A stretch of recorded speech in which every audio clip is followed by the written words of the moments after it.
Certo? Então, a partir dessas três teorias, cada uma tem um marco para iniciar a personalidade jurídica, que efetivamente significa o início da existência jurídica da pessoa. Teoria natalista inicia a partir do nascimento com vida, teoria concepcionista a partir da concepção e teoria da personalidade mista ou teoria mista ou teoria da personalidade condicionada, que acaba reconhecendo esse início da personalidade desde a concepção, mas condicionando a um evento futuro, que é o evento nascimento com vida. Então, se nasceu com vida, o reconhecimento é desde a concepção, mas se não nasceu com vida, não há reconhecimento desde a concepção. Simplesmente não existiu personalidade jurídica para aquela pessoa. E aí, dessas distinções, nós também compreendemos que o conceito de nascituro, que é exatamente esse bebê que ainda não nasceu, né, está no intervalo da concepção até o nascimento, esse é o nascituro, ele é diferente do neonato. Neonato é aquele recém-nascido. Esse sim tem toda a personalidade jurídica, porque já nasceu. Então, seja pela teoria concepcionista, seja pela teoria natalista, seja pela teoria mista, o neonato ou recém-nascido, ele tem personalidade jurídica e pronto, ele tem direitos de personalidade e direitos patrimoniais também, todos os que lhe possam ser assistidos. Mas o nascituro não. O nascituro, para a teoria concepcionista, ele tem direitos, porque a personalidade jurídica para essa teoria concepcionista ela se inicia na concepção. Para a teoria natalista ele não tem direitos, porque para a teoria natalista se utiliza o marco para início da personalidade jurídica, é o nascimento. Para o legislador brasileiro, artigo 2º do Código Civil, tem-se que ele, majoritariamente a doutrina entende que ele adotou a teoria natalista, porque ele fala claramente que a personalidade jurídica da pessoa se inicia com o evento nascimento com vida, mas ele ficou meio que em cima do muro, porque ele pôs a salvo os direitos do nascituro desde a concepção. E aí, compreendendo esse primeiro marco, né, essa questão do início da personalidade, a gente pergunta, tá, e essa pessoa, ele tem capacidade? Capacidade, então, ele é um desdobramento da personalidade, mas ele não se confunde com a personalidade. Por quê? Porque a capacidade e a teoria das capacidades, ela foi bastante alterada recentemente, em 2015, pelo Estatuto da Pessoa com Deficiência. E a capacidade, ela diz respeito a uma aptidão para você ter direitos e deveres na esfera civil.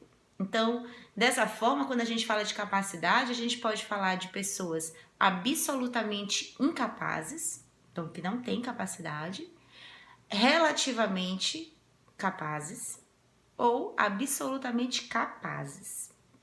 E o que o Código Civil nos fala sobre essas distinções? Bom, a primeira distinção, a primeira coisa que a gente precisa saber é que a teoria das capacidades ela está prevista a partir do artigo 3º do Código Civil.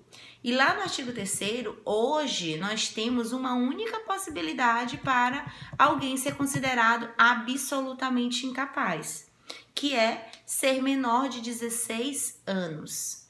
Então, não existe outra possibilidade de ter alguém considerado absolutamente incapaz se esse alguém for maior de 16 anos. Ah, professora, mas o meu vizinho, ele não fala, ele vegeta, ele é absolutamente incapaz. O seu vizinho tem menos que 16 anos?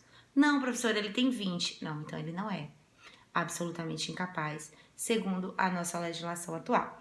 Ele até pode ser considerado relativamente incapaz, e muito provavelmente ele é, enquadrando-se no que está previsto nos incisos do artigo 4º, que nos dá algumas possibilidades para a relativa incapacidade.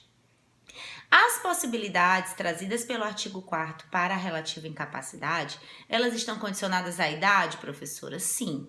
Aqueles que estão entre 16 e 18 anos são considerados relativamente incapazes. Mas não são apenas esses. No que diz respeito à vontade, à habilidade para manifestar vontade livre e consciente, O artigo 4º também nos traz algumas possibilidades de pessoas serem consideradas relativamente incapazes, que são os ébrios habituais. Veja bem, ébrios habituais, não é ébrio eventual. Ou seja, aquelas pessoas que rotineiramente vivem em estado de embriaguez, com uma frequência, não é aquela pessoa que vez ou outra tomou um porre e fez besteira e vai ser considerado relativamente incapaz. Não. Os ébrios habituais, aqueles que com frequência, muito provavelmente com uma patologia do tipo alcoolismo, eles estão nessa circunstância de frequentemente estarem em situação de embriaguez, serem considerados ébrios habituais e, portanto, relativamente incapazes. E quando a gente fala também dos pródigos, aquelas pessoas que se desfazem inexplicavelmente dos seus bens, e também viciados em tóxicos, essas pessoas são consideradas relativamente incapazes. E a partir dos 18 anos, são considerados absolutamente capazes, se não tiverem enquadrados em nenhuma dessas possibilidades anteriormente mencionadas pelo artigo 4º. É interessante que muitas das vezes eu até mesmo no escritório, as pessoas perguntam: mas o meu pai, ele tem tal idade, ele já não é mais, ele já não tem mais capacidade. Olha, na legislação brasileira, seja com 100 anos a capacidade, ela é considerada plena, tá? Se não tiver comprometida por algo porque no próprio artigo 4º ele fala de algo que por causa permanente ou transitória possa comprometer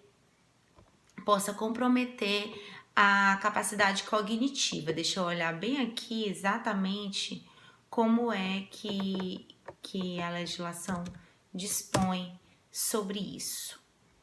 Porque antes existiam pessoas que estavam sem condições de manifestar sua vontade e por isso elas eram considerados absolutamente incapazes. Hoje eles não mais podem ser assim considerados, porque para ser considerado absolutamente incapaz, necessariamente precisa ser menor que 16 anos. Sendo maior, é possível que essa pessoa esteja sem condições de manifestar, né, sua vontade. Aqueles que, por causa transitória ou permanente, não puderem exprimir sua vontade.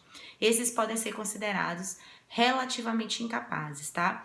Isso a partir dos 16 anos. Então, tem mais de 16 anos, seja 17, seja 100 anos, para ser considerado relativamente incapaz, por esse motivo, né? Então, tem que estar...